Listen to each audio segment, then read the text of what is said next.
Brittany Van Voorhees is here. Yeah, I mean, hurricanes, as we saw with Hurricane Helene, they can be devastating. This is different, obviously. Turning over the Atlantic, did not make landfall, thankfully. And I've said it numerous days that it really is a blessing that this did not make landfall, because it could have been catastrophic. Oh, yeah, especially for those areas along the coast. I mean, it happens every single time there's a big Carolina hurricane. It just shows you how much damage can happen when it's offshore to when it's onshore. And beach erosion, you know, the rim nourishment projects is a big thing that our coastline, of course, thinks about, because it's a big tourism driver for both North and South Carolina. Thankfully, South Carolina is starting to see improvements. Now, not as many for the North Carolina coast, as, of course, the biggest impacts from Aaron were earlier today. So morning through midday, they saw their highest winds. Still going to see isolated storm surge and, of course, the high wave heights and the rip currents through at least Saturday morning. So I would expect to still see some of those impacts if you do have a beach trip planned this weekend.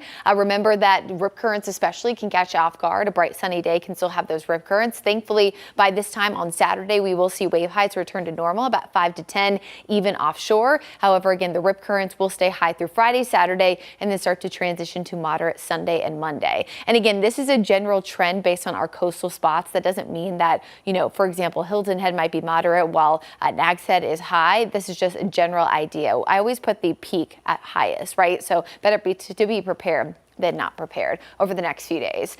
Aaron, of course, continuing to churn there off the coast. Thankfully, it has started to take that northeasterly trek. So previously due north, now it's due northeast. So we'll continue to pull away from the east coast. So we're seeing those tail end of the impacts here in the coastal Carolinas, but all up and down the eastern seaboard, we'll continue to see high rip currents and wave heights through at least the second half of the weekend. Closer to home, we're tracking a cold front that's over our mountain communities right now, which has prompted a few areas of scattered showers and thunderstorms, starting to settle down now. So I'm not concerned about any kind of storm potential, at least at this hour, for the Panthers game. Of course, that's kicking off here in just under an hour. However, we are going to continue to watch it. So if that changes, if anything pops up, you know what happens with those isolated storms out of the blue. I'll certainly keep you updated. WCNC Plus, WCNC Charlotte mobile app, and of course on all social media pages as well. Remember, Bank of America Stadium's policy, which is typical with all NFL stadiums, is no lightning within 8 miles from the stadium.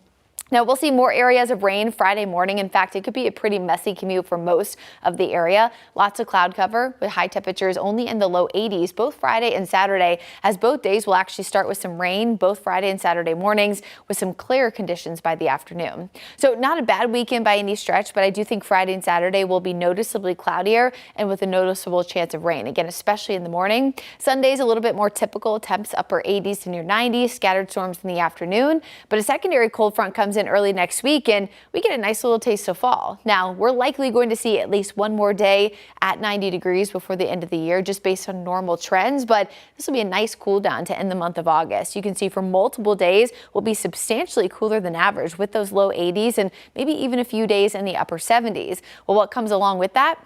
Drier air. So Friday and Saturday, even though we are technically cooler, we're still going to be humid outside. But that second cold front early next week will actually make it feel nicer. So that's why we're getting that true fall feel, is it's the temperatures that are lower, the dew points that are lower, and also the rain chances that are lower. So look at this time next week. I mean, 80 degrees, mostly sunny. And look at those low temperatures too. We could have a few mornings flirting with the upper 50s. So enjoy it if you can. Again, that's going to be multiple days next week, so at least it's not just one day.